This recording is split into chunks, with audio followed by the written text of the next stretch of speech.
તો અંકિતભાઈ, જર્નલિસ્ટિક point of view એ છે ને, અમારા માટે જર્નલિઝમ બિકમ્સ રો મટીરિયલ.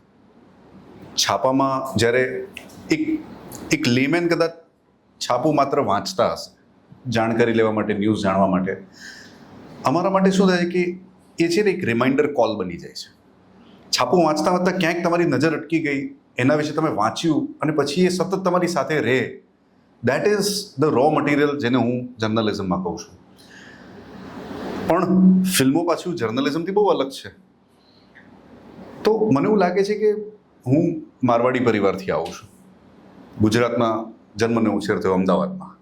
મારી આસપાસ સોસાયટીમાં જે મેં જોયું છે, અને પછી એક કિસ્સો એવો બન્યો કે જ્યારે હું મુંબઈથી અમદાવાદ આવતો હતો, ટ્રેન પકડવાની હતી, રાતનો અંધારો સમય હતો, મુંબઈની ગલીઓમાંથી નીકળતા હતા, અને એક સ્ત્રીના ચીસોનો અવાજ આવ્યો.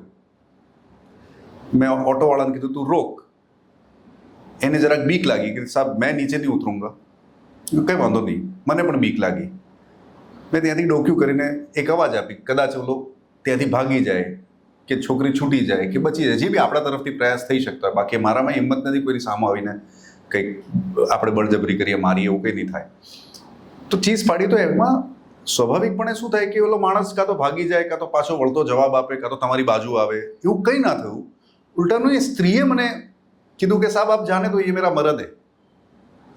એન્ડ ધેટ એ મારી સાથે રહી ગયું. આખી રાત ઓલી ટ્રેન જર્નીમાં રહી ગયું. અને પછી એ બધા જ ફ્લેશ, હવે તમે જુઓ તમારું જર્નલિઝમ કઈ રીતે અમને એક એલ્બમની જેમ ફ્લેશમાં આવે. આખી રાત ટ્રેન પસાર થતી હોય અને જેમ જેમ લાઇટ પસાર થતી હોય એવી રીતે તમને ફ્લેશિસ આવતા જાય છે.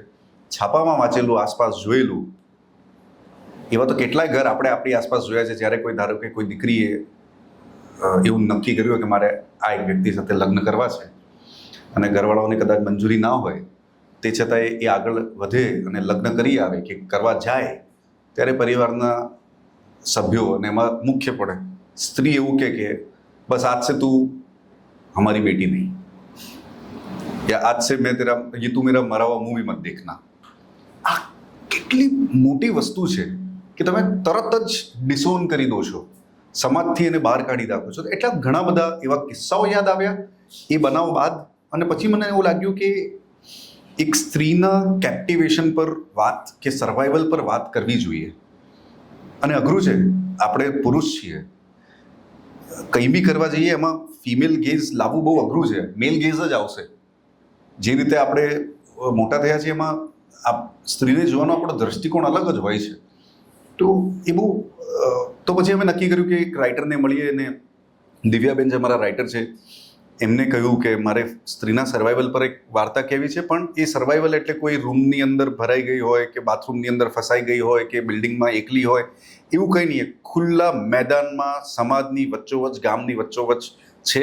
આમ તમે જોવા જાઓ તો એ છુટ્ટી છે, પણ આમ જોવા જાઓ તો સાંકળથી બાંધેલી છે. આ વાત મારે કરવી છે. And then she started developing the story. અને પછી મારણ લખાયું. પણ તમારો જે મૂળ પ્રશ્ન છે કે આ ક્યાંથી આવે છે, આઈ થિંક એઝ અ સજાગ રીડર કે ઓબ્ઝર્વર ઓફ સોસાયટી, કેટલી બધી એવી વાર્તાઓ છે જે ખૂંચે છે અને તમને બહુ સતત અનસેટલ કરે. તો તમને એવું થાય કે આના પર કંઈ કહેવું છે, માત્ર કોઈને કંઈ મેસેજ આપવા માટે નહીં, પણ અંદરથી કાઢી દેવું છે. તો જેમ આ 2 દિવસ પહેલાં જે સુરતમાં બનાવ બન્યો, મન થાય છે કે અંદરથી એને કાઢી દેવું છે, કારણ કે બહુ ખૂંચે છે. તો વોટ ડુ યુ ડુ? તમે નારેબાજી નથી કરી શકવાના. જર્નલિઝમ મને આવડતું નથી. I will make a film.